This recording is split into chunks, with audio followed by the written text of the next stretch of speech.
Welcome back to our channel, History Addicted. Today, we're diving into a fascinating chapter in history, the collapse of the Soviet Union. In this video, we'll explore the factors that led to this monumental event. So, let's jump right in. The collapse of the Soviet Union in 1991 was a watershed moment that reshaped the global political landscape. It marked the end of an era and the birth of a new world order. But what caused the downfall of this once mighty superpower? Let's delve into the key factors. Economic decline and inefficiency. The Soviet Union's economic decline and inefficiency played a significant role in the collapse of the country. Despite initial industrialization successes under Joseph Stalin's leadership, the Soviet economy faced numerous systemic issues that hindered its long-term sustainability. One of the primary reasons for economic decline was the centrally planned economic system. The Soviet economy was centrally controlled by the state, with production targets, resource allocation, and distribution of goods determined by government authorities. This top-down approach resulted in a lack of market mechanisms, which impeded efficiency, innovation, and responsiveness to consumer demand. Central planning led to inefficiencies in resource allocation. The state determined production targets without considering actual demand or cost-effectiveness. This approach often resulted in imbalances between supply and demand, leading to shortages of essential goods and services. Consumers frequently faced long queues and limited choices in stores, while factories often produced goods that were not in demand, resulting in wasted resources. Moreover, the absence of market competition eliminated the incentives for businesses to improve efficiency and quality. Since state-owned enterprises did not face the risk of bankruptcy or competition, there was little motivation for them to innovate or produce goods and services of high quality. This lack of competitive pressure stifled productivity and hindered technological advancements. The Soviet economy also suffered from a lack of consumer goods. While the state prioritized heavy industry and military production, the production of consumer goods was often neglected. As a result, the quality and availability of everyday products such as clothing, appliances, and household items were significantly lower compared to Western countries.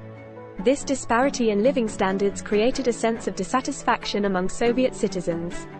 Furthermore, the Soviet Union struggled to adapt to global economic trends.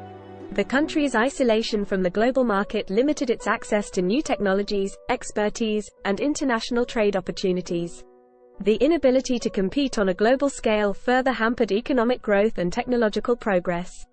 The centrally planned economy also hindered agricultural productivity. Collective farming, where agricultural land was collectively owned and managed, proved inefficient and failed to incentivize farmers to increase productivity. The lack of individual property rights and profit incentives resulted in low agricultural output, leading to food shortages and dependence on imports. The Soviet economy faced significant challenges in the 1980s. A combination of declining oil prices, mismanagement, and mounting external debt exacerbated economic troubles. The USSR heavily relied on oil exports as a source of revenue, and the sharp decline in oil prices severely impacted its income. Additionally, corruption and bureaucracy were prevalent within the economic system, further hindering efficient resource allocation and impeding economic growth. Overall, the Soviet Union's economic decline and inefficiency were a result of the centrally planned economic system, lack of market mechanisms, inadequate production of consumer goods, isolation from global economic trends, and agricultural inefficiencies. These factors contributed to widespread economic stagnation, shortages, and declining living standards for Soviet citizens. The economic discontent, coupled with other factors, played a pivotal role in eroding public support for the Soviet regime and ultimately contributed to the collapse of the USSR. Political stagnation and disconnect. The Soviet Union's political stagnation and disconnect from the needs of the people played a significant role in its eventual collapse. The rigid political system, dominated by the Communist Party, became increasingly resistant to change and failed to address the evolving demands and aspirations of Soviet citizens. One key aspect of the political stagnation was the lack of democratic processes and political pluralism. The Communist Party maintained a monopoly on political power, suppressing opposition and stifling alternative voices. The absence of a competitive multi-party system prevented the emergence of diverse political ideologies and limited political participation. The Communist Party's leadership became entrenched and resistant to reforms. The party's hierarchy, shaped by a rigid and centralized structure, made it difficult for new ideas and fresh perspectives to emerge. This lack of ideological diversity and the concentration of power in the hands of a few party elites hindered innovative thinking and impeded the responsiveness of the political system to societal needs. Moreover, the Soviet government operated with limited transparency and accountability. Decision-making processes were opaque, and there was a lack of public input or feedback mechanisms. This lack of transparency contributed to a sense of alienation and disillusionment among the populace, as they were excluded from participating in the decision-making that affected their lives. The disconnect between the government and the people was further exacerbated by the growing disparity between the Soviet leadership and the living conditions of ordinary citizens. While the political elite enjoyed privileges and access to goods and services, many Soviet citizens faced shortages, poor quality of life, and limited personal freedoms. This disparity bred resentment and a sense of injustice, eroding public trust in the government and the Communist Party.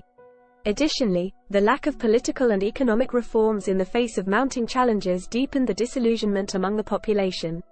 As the Soviet Union fell behind the West in terms of technological advancements, living standards, and personal freedoms, the political leadership's failure to address these issues further eroded public confidence.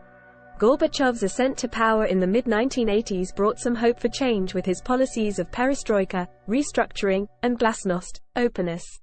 However, these reforms faced resistance from within the party, and their implementation was slow and inconsistent. The limited nature of the reforms and their inability to deliver tangible improvements to people's lives contributed to a growing sense of frustration and disillusionment. The lack of political reforms, transparency, accountability, and the growing disconnect between the government and the people were critical factors that undermined public support for the Soviet regime. As a result, societal discontent and a desire for change grew, eventually leading to widespread protests, calls for independence, and the disintegration of the USSR. In conclusion, the political stagnation and disconnect between the Soviet government and the needs of the people, characterized by the absence of democratic processes, lack of transparency, and failure to address societal aspirations, played a significant role in the collapse of the USSR. The inability of the political system to adapt and respond to the changing dynamics and demands of the population eroded public support and ultimately contributed to the downfall of the Soviet Union.